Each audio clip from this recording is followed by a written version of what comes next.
Alright folks, so the hill in the centre of your screen, or mountain more to the point, with a wisp of cloud over it, Mount Jim. So we come over here to the right, which is probably, 3/4 of a K from Mount Jim, and you see this nice little rocky escarpment there with the snow gums on it.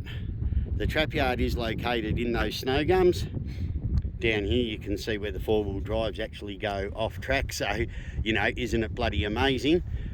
Brumbies walking around out here apparently damages it, but we'll just drive our four-wheel drive through the Alpine pasture and meadow, probably for a distance of a K to a K and a half from where the actual management track ends, to set up a trapyard and drag our stock crates and everything in there to remove anything that's captured. So as I said before in other videos, headwaters High Plains Creek. Okay, now the land you can see over there, the hill mountain rising up, that's the spit of land between High Plains Creek and Mount Bundara. If you look down here, there are hoof prints in the mud. They're shod, so it's not just the Brums that get around up here. But I thought I'll take you for a little walk. I know I've said it before, but I've never actually shown you guys the weir in my video, so we're coming down on it now, right? Again, you get all your Richard Swains, Coxes, Driscolls, Trezires, all those types carrying on, and they say that the Brumbies damage the moss beds and the seeps. I've shown you in videos that they don't. They turn around and claim that they muddy up the headwaters and damage the headwaters and silt up our rivers and streams. They don't.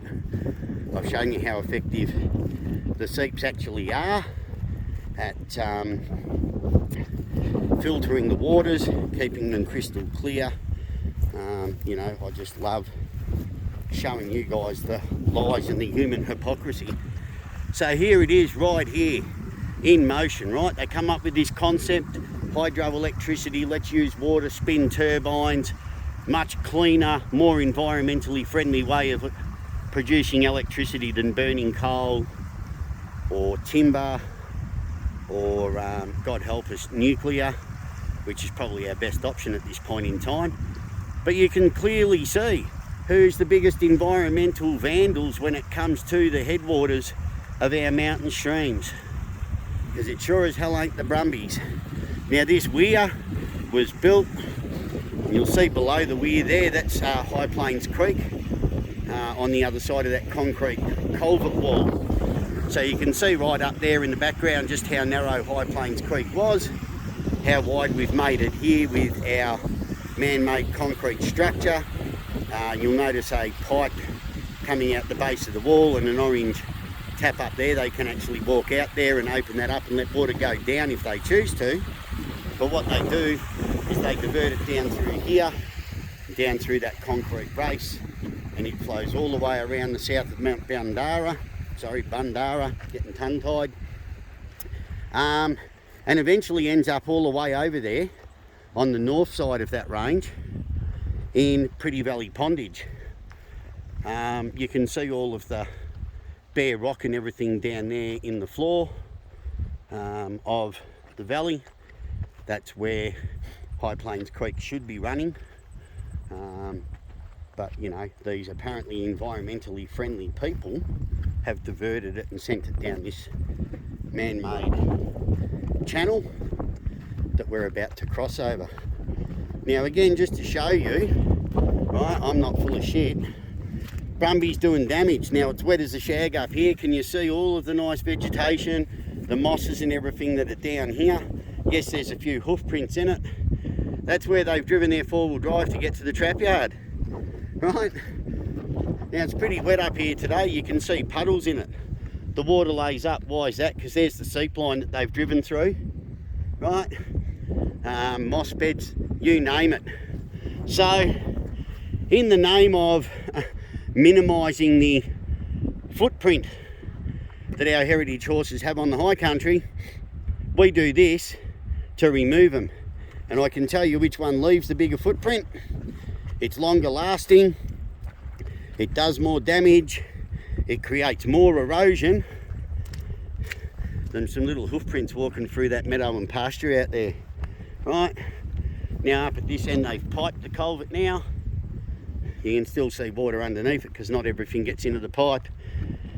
That pipeline will flow for approximately 4.5 to 5 kilometres until it reaches Cope Saddle, where it joins with another one that has diverted waters from the southeast side of Mount Cope and sends it back to Pretty Valley as well.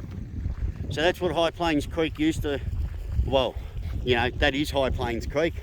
Shame it hasn't got any bloody water in it, because the water's all here. And there you go, there's the proof, people. A seep stream flowing downhill from the tops that would normally continue through where I'm standing and end up in that dry, barren High Plains Creek that's now getting caught in a man-made channel. I'm walking on the spoils of that channel. It's been banked up to make a management track. And again, blocks and diverts the natural water flows. Who's buggering up our headwaters, people? It sure ain't a handful of heritage horses. And it sure ain't for the benefit of the Alpine ecosystems, fens, bogs, mosses, and all the critters that rely on it. So anyway, leave it with you, a bit of food for thought. Get it out there, slam it down to your politicians. Call them out for the hypocrites they are, and if they don't like being called hypocrites, they can stand up in Parliament and they can put a stop to human hypocrisy of the greatest kind. Alright folks, chat soon. Got a lot of work to do yet before I can go home.